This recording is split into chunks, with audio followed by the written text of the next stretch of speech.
ওলামা দলের নেতারা যদি রাস্তায় রক্ত দিয়ে ভেসেও দেয়, তাও যেন কেমন কেমন কথা বলে। আজকে দুইজন,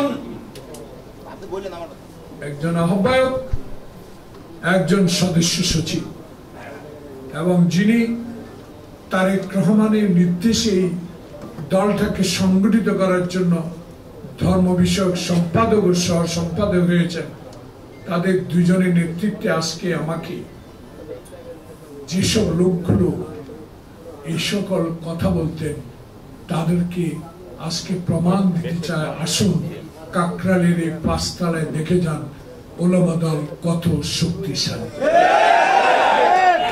সেদিন তারেক রহমানের নির্দেশে আমরা যখন রাস্তায় নামি, আমি ব্যক্তিগতভাবে যখন রাস্তায় নামি, তখন আমি ডানে আর বামে, আমার সামনে আর পিছনে পেয়েছি এই ওলামা দলকে।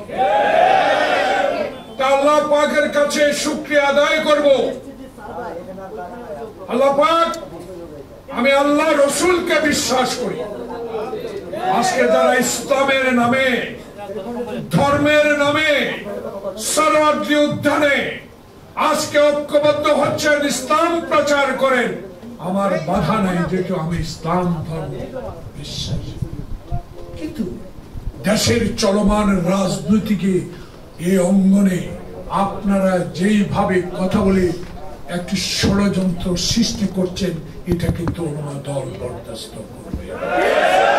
এখন ইসলাম ধর্ম প্রচারের নামে মসজিদে মসজিদে সংগঠন, ইসলামের নামে সংগঠন তৈরি করে বিএনপি কে একটা আন্ডার এস্টিমেট করার শক্তি, সাহস আপনাদেরকে কে দিয়েছে?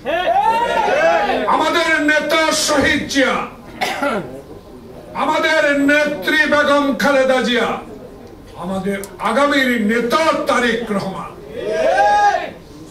শহীদ জিয়া আল্লাহ ছাড়া মাথা নত কারোর কাছে করে, খালেদা জিয়া সাদের কাছে মাথা নত করে নাই। তারেক রহমানের মেরুদণ্ড ভেঙে চুরমার করে দিয়েছেন, তবু সেই সাহস হারায় নেই। তাই আমাদেরকে ধমক দিয়ে একটি সুষ্ঠু নির্বাচনকে ব্যাহত করবেন বাংলাদেশ জাতীয়তাবাদী দল কখনো সহ্য করবে না। আমরা তো জোর করে ক্ষমতা চাই না, শহীদ জিয়াও জোর করে ক্ষমতা নেয় নাই, সিপাহী বিপ্লবের মধ্য দিয়ে শহীদ জিয়া ক্ষমতা এসেছে। তারেক রহমান তো 5 আগস্টের পর স্পষ্ট বলে দিয়েছে, আমি হাসিনা মরা ভোটের ভোটারের প্রধানমন্ত্রী হতে চাই।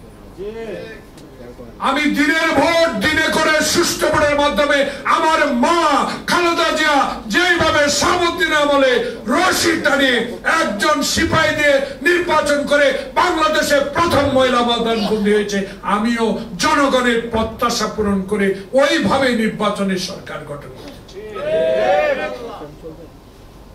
আপনারা এখন কি, আমি বুঝিও না স্যার, এটা কি সংখ্যানুপাত আমি বুঝিও না।